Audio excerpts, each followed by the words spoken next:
welcome back to Ghouls Night In, the spooky chat show with your best ghoul friends. I'm Penny Snark, And I'm Midge Munster. and today I want to talk about a favorite movie of mine. You're doing a movie I did a episode? movie, and we just talked about one of the sources of horror movies on our previous episode. And today we're going to get a little pop culture with it. Woohoo. I have famously said on this podcast that I never really watched a lot of horror movies, wasn't super into horror, but I also have always been extremely into The Silence of the Lambs. Ooh, okay, I'm excited. Yeah, I first watched it in high school, and I was already a true crime girly at this point in my life, and was just all about it. This episode is going to be specifically about the film. I do reserve the right to talk about Hannibal NBC at a future date. I know we just gushed about Brian Fuller a lot, but I feel like you have to talk about the OG first. I have to tell you something. Have you not seen Silence of the Lambs? I also haven't seen Hannibal. Oh my goodness. Oh my goodness. You podcasters, goodbye forever. It was nice knowing you, Midge, but this is done now. I've seen Silence of the Lambs is one of those weird ones where I've seen enough of it that I know, Yeah. like I've seen a lot of it on, it was always on like TV and stuff. This is also, and I believe she listens to the podcast, one of my best friends, Nellie. This is her favorite movie of all time. And she will Hey. talk you into the ground about Silence of the Lambs and Anthony Hopkins. Oh yes. So I know I will say you're not going to spoil anything for me, All so right. that's good.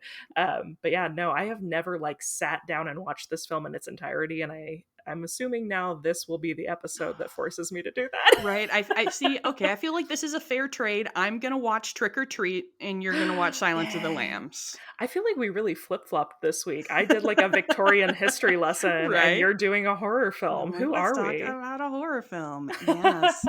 And we will say up front, rest in peace to Q Lazarus, the artist Mhm. who did the iconic Goodbye Horses song that appeared in this movie just passed like 2 days ago when we're Yeah. so just wanted to give a shout out. But let's go back in time, Midge, to Diddle-doo, diddle-doo, diddle-doo, diddle-doo. Valentine's Day, 1991, when this romantic little movie called Silence of the Lambs was first released in theaters. It came out on Valentine's Day. It sure did. Have you ever loved someone so much that you literally want them inside you by Have eating I them? got a movie for you? So it was released on Valentine's Day. It went on to sweep the major 5 categories at the Oscars. So there are only 3 films ever that have won Best Picture, Best Director, Best Actor, Best Actress, and Best Screenplay. Wow. And that is It Happened One Night, which is from 1934, One Flew Over the Cuckoo's Nest, and Mm-hmm. Silence of the Lambs. The only one I knew of that was One Flew Over the Cuckoo's Nest. I did not know that about Silence of the Lambs. That's crazy. Yes, and it is also considered to be the only horror film to win Best Picture, which is interesting because, as I kind of said in my beginning, I guess I never really thought of this as a horror movie. I don't Like, really either. I think of it as being like suspense. yeah, like I would call it like a psychological thriller. But Right. like when you point out like all of the stuff that's in it, like I can't say that it's not horror. Like there's It is certainly horrifying. yeah, Like there's certainly yeah. plenty of horror elements to it, but yeah, I think like I saw it described as psychological horror on a couple of websites. yeah, I think they're I'm sure I feel like I should know this. I'm sure there are like specific things that something has to hit to be considered a horror genre film. And I feel like especially with Anthony Hopkins, like he is a killer. Like, Hmm. like I feel like there are enough elements there that yeah, I mean it's definitely it is but it's maybe not what we traditionally think of. Yeah. And also, as Midge kind of implied, there will be spoilers for this movie Wee woo, throughout wee this woo, wee woo. episode. Not that I would think that anyone would tune into a Silence of the Lambs episode not expecting there to be any spoilers, but Right. just so we're completely clear. We So just Silent, redact all the information. You're like, right? yeah, so then beep goes to So then beep. something really crazy happens, and I won't tell you about it though. So this is based on a novel by Thomas Harris of the same name. And this is actually not the first time that Hannibal Lecter appeared on screen. So in 1986, there was a film called Manhunter, which was based on Thomas Harris's novel Red Dragon, which features Will Graham, who people who watch Brian Fuller's Hannibal will be familiar with. So in that movie, Hannibal is portrayed by Brian Cox, and Will is actually played by William Peterson, famously Gil Grissom from CSI. Oh. Uh, so this movie was a big financial flop. It got mixed critical reviews, but it actually did so poorly that when Orion Pictures wanted to adapt Silence of the Lambs, Dino De Laurentiis, who was the rights holder, actually lent them the rights for free to make Silence of the Lambs. They said, "Here, take it." Right? Like, we don't need this. And because it is really interesting, because Manhunter actually came out before Silence of the Lambs, the novel, was written. Oh, yeah. So they hadn't even read Silence of the Lambs. Like, they already owned the rights to him based on Red Dragon, and they were just like, yeah, whatever. And I mean, it worked out for them because obviously Silence of the Lambs made this property they own the rights to much more valuable. Yeah, I would say. Yes. So for anyone who's not familiar or needs a refresher, Silence of the Lambs follows an FBI trainee named Clarice Starling, who gets brought in on the investigation of a serial killer called Buffalo Bill. As part of the investigation, she is sent to interview Hannibal Lecter, who is a psychiatrist turned serial killer known for cannibalizing his victims. He's intrigued by her. The story follows her trying to solve the crime, battling sexism, trauma, and like trying not to let Hannibal get into her head.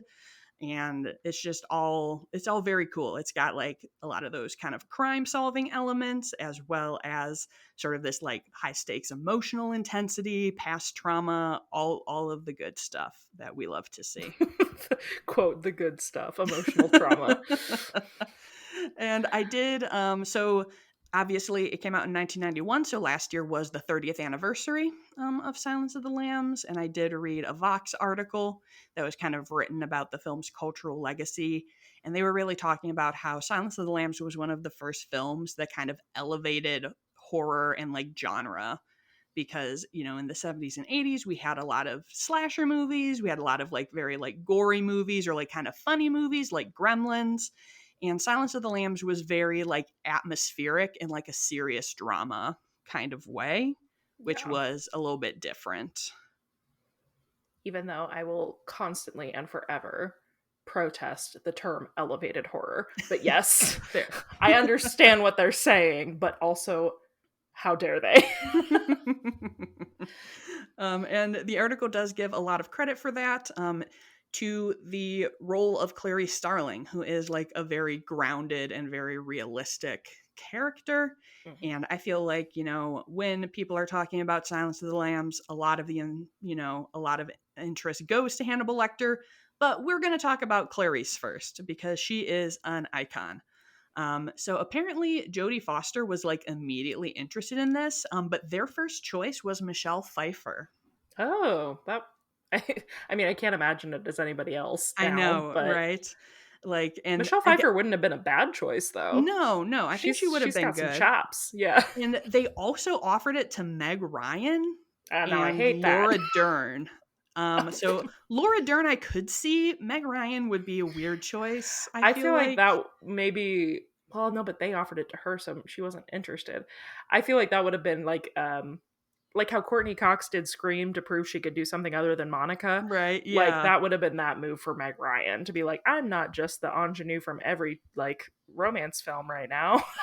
Yeah, but no, people were like, this film has dark themes. I don't know what we think about this. I don't know about that. But Yeah. Jodie Foster was like, I want to do this. She had like read the book and was very into it. So Clarice is a huge badass. And like, one of the things that I think is really interesting is obviously there are big themes of misogyny in this movie because, like, women are getting murdered in it. But also there's just like so much casual sexist treatment that Clarice gets at like the hands of supposedly the good guys. Yeah, Like, I being think, a woman in a male hmm dominated field, especially yes. at the time, too. Yes, I mean, I think any woman who has been in a room full of men has kind of related to that. And like there's a very, I don't know if you would have seen, like, this isn't like a majorly quotable scene or anything, but when Clarice goes with Jack Crawford to see this body that's been dredged up, and Jack Crawford kind of implies that like to the other like male detectives in the room that like she's like too delicate, Hmm. and like later is like, oh, like, I don't think that, like, I was just trying to get like the sheriff out of there. And she even says, like, when they see you treat me that way, that tells them that Hmm. that's the correct way to treat me. And it Pop just off, gets Clarice. me right there. And I'm like, Clarice, you tell him. And supposedly the FBI saw a jump in female enrollment after this movie, which seems wild to me because I'm like, who watches Silence of the Lambs and is like, yeah, You know great. what? I think I've found my calling. Right? It's like, ooh, serial murder and sexism in the workplace? Where do I sign up? Though, you know what? You're going to get that no matter where you work. This is true. So, This is you know, true. there was a real, because, well, no, that probably wasn't until the 2000s. Polar opposite film, but I feel like right around this era is when Miss Congeniality also came out. Oh, So yeah. we're addressing female FBI agents left and right. It's Uh, true. Women are like, you know what? I want to take control. I want to Yeah, be that's fair. in charge. I'm going to be an FBI agent. Yes. And I mean, obviously, Clarice is kind of an inspiration at the root of like this kind of tough, uncompromising female crime solvers. I think of, Dana Scully or Olivia Benson from SVU, Hell yeah, Benson. and just getting it done. It's true. It is nice to see a lady getting it done. And they do some wild stuff with Clarice's character later in the franchise. But I would say no notes for Silence of the Lambs. She's very good here. No notes. No notes. But why don't we talk about this Hannibal Lecter guy? Hell yeah. So he is American Film Institute's #1 villain in film, voted the 4th best film character total of all time. Wow. He was originally offered to Sean Connery, who thought it was fucked up and he didn't want to do it. I'm picturing all the lines in his voice now, and that's hilarious to me. I know, right? Good evening, Clarice. Clarice. But is of course iconically played by the incredible Anthony Hopkins. So this is as previously mentioned, Jodie Foster won Best Actress for her role as Clarice. Anthony Hopkins won Best Actor for his role as Hannibal Lecter, which is one of the shortest Oscar-winning performances of all time. He is only on screen for 16 minutes. I was literally going to say he's a Beetlejuice situation. He is. It is. And I did the math. For y'all because it's a 188-minute movie, so he is in like 7% of this Yeah. movie. And we talked about this in Beetlejuice, though. There is something to be said about this type of use of a really extreme character Mm-hmm. that it tantalates. Is that what I want to say? Like the audience, like Tantalizes? yeah, like it like yeah, like it makes them, you want more. You leave wanting more of the character, which is a Yeah. really smart play by screenwriter and director both. Like it's brilliant. Yeah, it really is. And like in this film, like it's a lot of scenery chewing. Like Hopkins definitely goes all in on it. And it Mhm. would, like, I feel like it definitely could seem like cheesy or overwhelming if he was in like a lot more Right. of the movie, but because he is so judiciously applied, it's like, ooh, Love it. Mm-hmm. And he is credited as, so the character of Hannibal Lecter is credited as being kind of a prototype for this kind of urbane genius serial killer who continues to populate crime fiction. I mean, not to drop a hot take, because of Give course, it to us. in reality, serial killers are, mostly mediocre men, and their genius is usually bad police work. So, Yeah. so there's that, but it We need is a theme. It's like Penny's hot takes, Penny's hot takes. Like but yeah, like he's a super villain more than he is a realistic, like a real life murderer person.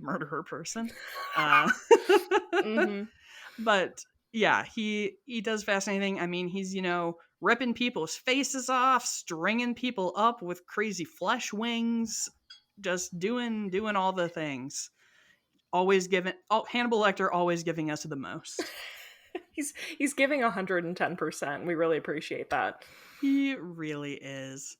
And yeah, I don't know. I feel like that is like just one of those classic tropes, is like this horrible, horrible, evil person who is fascinated by you, the Mm-hmm. interesting female protagonist. And it's hard to resist. I mean, I'll drop another hot take and say, yes, I do think Hannibal Lecter is sexy. Sorry about it. I think a lot of people who love this movie think that. I think you're very Yes, not alone in that. I hope so. I am using my friend's perspective to tell this story, but she is in love with him, so yes. Yes, thank you, appreciated. And speaking of serial killers, we have the truest villain of this piece. Hannibal is also a villain, but Buffalo Bill is the murderer that everyone is pursuing. Who, it's time for another classic Mm-hmm. bit and theme song, which is Weird Wisconsin, because he's inspired by good old Wisconsin boy Ed Gein. Again. Gotta get women's suit stuff made of skin. It's all super gross. I'm gonna hire somebody to make us a what did we call it in that episode? It was like the Milwaukee Connection. That's what it's the Milwaukee Connection theme song. Yes. Oh, yes. And then, of course, there is also a very direct inspiration from Ted Bundy, who famously would wear a cast to help him lure women into his car, which Buffalo Bill does when he kidnaps Catherine. And just generally a bad dude and a bad time. And we're straight up not having fun with Buffalo straight Bill. up not having fun. And that is, we'll get to a little bit of a serious moment here, which is that we cannot ignore there's a lot of transphobia that is attached to this movie. Sure. In the film, Buffalo Bill is explicitly stated to not be trans, but obviously that's not kind of what people take away from it, and the way that it's portrayed as like, a weirdo cross-dressing queer killer. And genderqueer and otherwise gender nonconforming characters are often a motif in horror, and it's gross and not cool. And yeah, we're not here for villainizing queer people for existing. No, yes. And there are definitely, like, I have definitely seen, especially some drag performers and other queer people who have kind of reclaimed this kind of idea of queer monstrousness, which I fully respect, and hell yeah for them. But you can't talk about this movie without acknowledging how damaging it has been for trans people. And that definitely is a damper on what is in many ways a very cool and an iconic film, but it has a dark cultural impact as well that we shouldn't ignore. Unfortunately, you would be hard pressed to find a film made before like 2009, Right? that and still too now. Yeah, but still I mean, today. but I feel like every film before like 2010, every single film, there's something where you're like, oh, that would have been almost good except for that one thing. Right. Yes. But yeah, you're absolutely right. You have to shine light on it. Yep, gotta acknowledge it. But other things that I really enjoy about Silence of the Lambs is that it has someone from Frasier on it, which I don't know if this has come up I on the was literally going to say, I podcast. don't think we've ever talked about your I was gonna say you Frasier guys obsession. don't know if you follow me, you know the deep Penny lore, which is that I love Frasier. Not Oh my god. But yes, there is a wonderful scene after discovering the cocoon in a victim's mouth. Clarice goes to get that investigated, and one of the entomologists is Bob Bulldog Briscoe from Frasier, and I am always very excited about that. And I don't know, there's just something, like you said, this was a movie that was on TV like all the time. Yeah. And it's just one of those things that like I would constantly stop and watch it. And like this is one of the movies that I think I mentioned, I don't remember if I mentioned this in an episode or not, but I thought of it when we went to Slashback Video when we were in California. I used to be I would not walk down the horror aisle at Blockbuster because I got too scared the looking covers at were the scary. movie covers, and the Silence of the Lambs covers like 100% was one of the covers I was really scared of because I was like, oh my gosh, there's a crazy bug come out of a lady's face, like I'm not about it. And I don't know when the switch flipped, if it was just because I started reading a lot of like Anne Rule and true crime in middle school and just went downhill from there. But by the time it kind of came around, it became something that really speaks to me. And also what an iconic image that yes, that video cover, I guess, or poster art. Like what I feel like even if you know nothing about horror, you know what the cover of Silence of the Lambs looks like. Yes. Like that moth image is so striking, really beautiful. It really is. And I think it's really interesting because, we talk a lot about like horror movies kind of like being not great when they first came out and then people really love them, or like being a critical success but a box office failure. And Silence of the Lambs was really like pretty popular. It was kind of a slow build, but like it opened at number 1 and continued to be popular, generally got good reviews from critics. Some people thought that it was too kind of like gory or over the top or too dark. But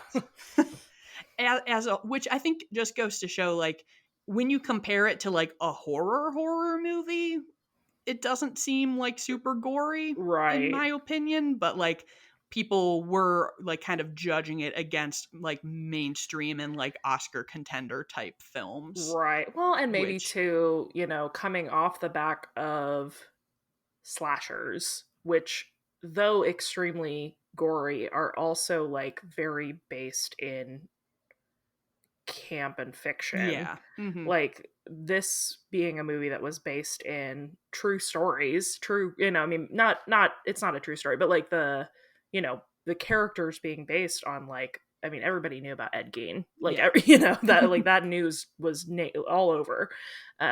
So maybe having that bit of grounding in reality also just took it to maybe a little bit too dark of a place for some folks. And like cannibalism, what a touchy what a touchy topic. It's true, although they're like, Hannibal talks about it, and I guess he does like kind of bite someone's face off, but I just don't think he like is like active. So like there's not a whole lot of like on-screen cannibalism. He's not a practicing cannibal, so it's fine. Right. I mean, not by choice for him, but yes. Oh man. But yeah, I just wanted to talk about Silence of the Lambs because it's a cool movie, and we saw like at the other movie museum that we visited when we went to the Hollywood Museum in LA. They have kind of like built out the like insane asylum set, and so you can come around the corner and have Hannibal staring out at you, and very in creepily. The Mystic Museum, you got to go in the Buffalo Bill room. Yes, you had your little lotion in the basket moment. I did have a lotion in the basket moment. Precious was there and everything. It was the whole scene. I do want to, since we're putting light on different representation and things in this film. Positive representation moment. Anthony Hopkins, not too long ago, has come out about the fact that he has autism. Oh, Um, yes. yeah, and so he, I believe, is credited as one of the only, if not the only, actor with autism to win Best Actor, or at least one that has said they have Yeah, autism. openly. Is Yeah. yeah. But I know like several of my friends are autistic, and that was really poignant for them because I honestly think that, especially in acting where it's so Mm-hmm. much about observing behavior and things, um, it, that career is sometimes, I think, thought of something that autistic people maybe couldn't understand. I don't know. I've not, that's not my belief, but No, yeah, I definitely no, I think uh, that is it would definitely be like the cultural narrative. right. And talk about like one of the greatest freaking actors of all time. Like Anthony Hopkins is so incredible at observing, and like his acting is as much listening as it is active like behavior. Mm-hmm. He's just, I mean, really a superior actor, and so that I think is very awesome, cool representation for the autistic community. His Even though again we're in this particular instance we're talking about a not so savory character, No, uh, yes, but but a good performance. It doesn't have to yeah, be a positive character for the what a freaking, yeah, like a top-notch performance. The again, i'm gonna go I'm gonna go sit and watch the whole movie. Yay. But yeah, Actually, like you said, I mean, it is a movie that even if you haven't like sat down and seen it, you are familiar with so many references from it. You're familiar with so yeah, many scenes of it. It is just a it's iconic. hugely culturally relevant film. Yeah. I actually had like my best friend and I sat down the other day and had like uh it was like we were admitting to like something horrible to each other, where we were like, how many like really classic horror movies have we not actually seen? Like we know enough, just being adjacent, that we can talk Mm-hmm. about them, Yeah. but then like, so we sat down and made a list of films that neither of us have actually watched, that we like know a lot about but we've never sat and watched, and we've started working through them, and Silence of the Lambs is on that list. So Yay. I'm gonna do my homework. Yes, bump it up there. I highly recommend. Yeah, that is it for us today. If you are a fan of Silence of the Lambs or of any Hannibal Lecter A silence Fannibal. verse, I don't know what we call it, kind of Not the series silence things, verse. just sound off and let us know. And If you're a little lamb, sound off. yes, oh my gosh. I did. I almost see now. I'm glad because I almost started this episode with "Have the lambs stopped screaming yet, Midge?" And then I would have been like, what? Right? You would have been like, "What? What? Whose lambs? What Been are we like, talking about?" are you okay? Oh my goodness! If you haven't watched it, check it out with all of the caveats as mentioned. Yes. But thank you so much for joining us today to talk about cool movies, all of the spooky things that we love. We love to have you along with us. And if you are enjoying the show, it really helps us out when you write a review. And sometimes we read those reviews right here on this program. I believe Midge has one for you today. I sure do. This is from Twin HCK, and it is titled "So Much Fun." uh, I love listening to spooky ghouls like me. So much fun. That's the Heck whole yeah. review, but it's perfect. Thank you. Short but sweet. That's all you need. Don't be intimidated. You can just say that's great, and we're happy to hear it. Yes. Or just, if you feel so inclined, just go in there and click the little stars. You don't even have to Yes, write very anything. true. Very true. Stars are also very much appreciated. And I think you can rate with stars on like Spotify. I don't think Spotify has reviews. That's a but I think you can great rate it. So question. please I rate us truly don't know. if you listen on Spotify, because our stats say that most of you do. So Oh, sure enough, we have 50 5-star reviews on Spotify as well. hey, thank you to all of you. We Thank love you. you. We love you. If you want to keep up with the ghouls, you can follow our podcast on Instagram at Ghouls Night In Pod. And actually, something exciting is going to be happening over there next week, because do you know what next week is, Midge? Speaking of 50, Hey! It's our it's our 50th 50th episode! episode.